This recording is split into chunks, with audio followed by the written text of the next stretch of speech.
Hello! Welcome back to the channel. This is Marky again from PH Books and More, bringing you another bookish video. So today, we are going to start with part 5 of my bookshelf tour. Officially, in the last video, we already started with books on the shelf. So we're just going to continue with the rest of them.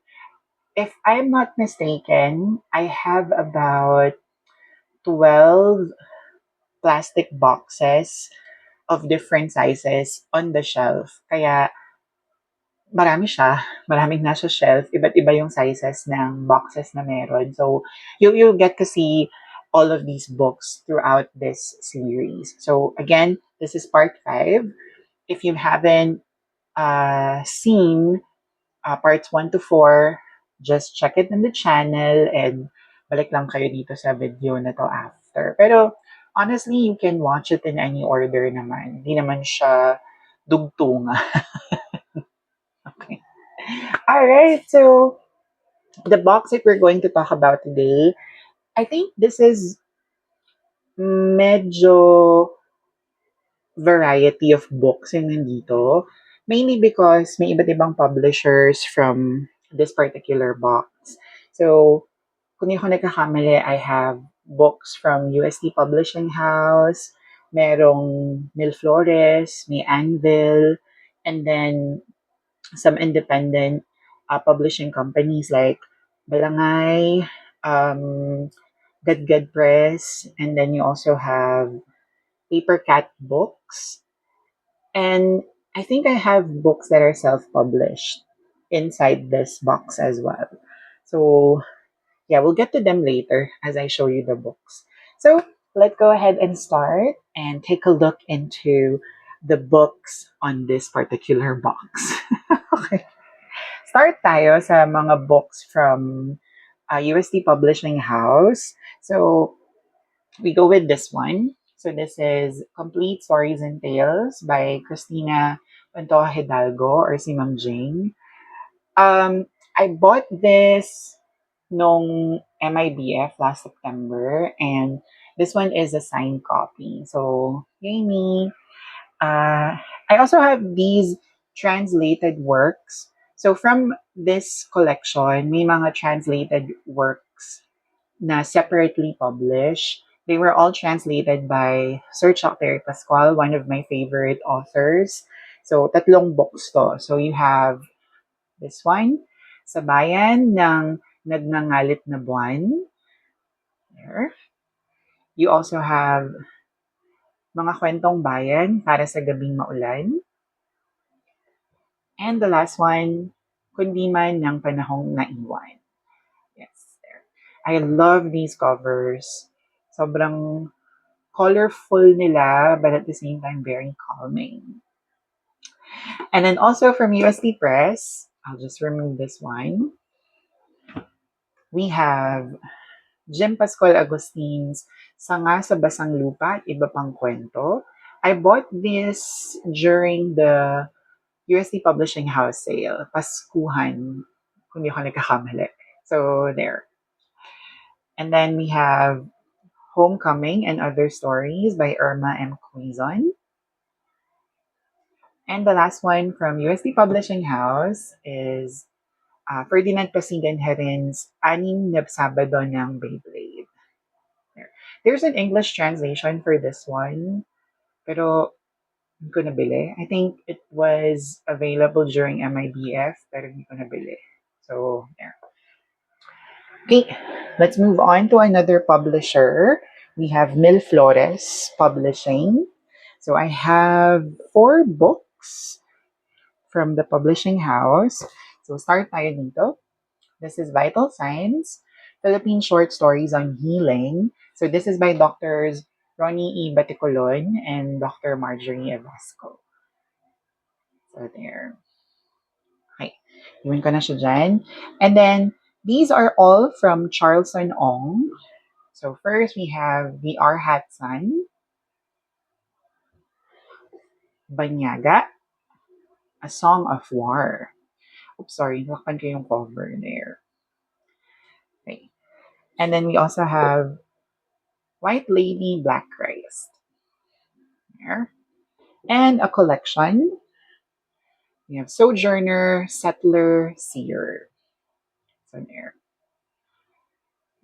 So all from Milflores. Okay, let's continue. I also have these ones from independent publishers. So this is from Isang Balangay. So you have Pamara Para by Arnold Matencia Vallador. And then you have Pamalakaya from the same author, Arnold Vallador. Ito naman from Gadgad Press. We have Norman Wilwaicos Responde.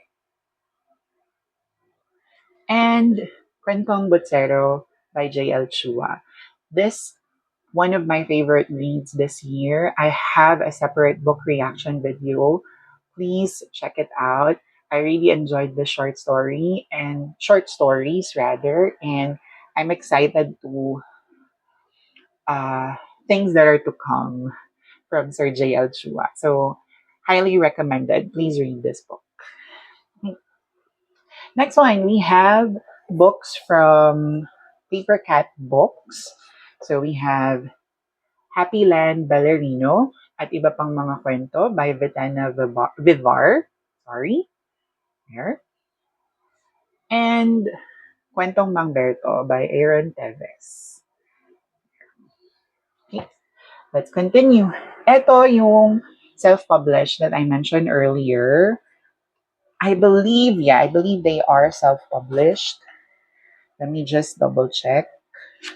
Yeah, self-published sila parehas. So you have Maybe It's a Gay Thing. This is by Mark Fermil. And then the other one is Plastic Doll, also by Mark Fermil. I'm excited to read these ones, especially since BL sila or queer books sila. So definitely on my reading list for 2026. Finally, we have some books from Anvil. I do have a separate box for all Anvil books that I have. It's just that itong mga ito kasi late ko na nabili last parang a few days before Christmas lang during the sale, the warehouse sale that Anvil organized. So I bought these. These are really cheap books, bargain books sila. So super happy na pumunta ako kahit napakalayo ng warehouse sale sa Alabang. Okay, so let's start. We have The Flip Reader. This is edited by Jessica Zafra. There. Next one, we have Malagim ang Gabi sa Sitio Katakutan by Tony Perez. You have A la Carte, Food and Fiction. This is edited by Cecilia Manguera Brainerd and Marilee Isip Orosa. Kakagutom. Then we have Babayeng Sugid, Cebu Stories by Irma Quizon and Erlinda Alburo. Then we also have Showbiz Lengua, Chika and Chismax about Chuva Chuchu. Oh, diba? Kayang-kaya kasi bakla. This is by Jose F. Lacaba. Next, we have Parang Kayo Pero Hindi by Noringay. There.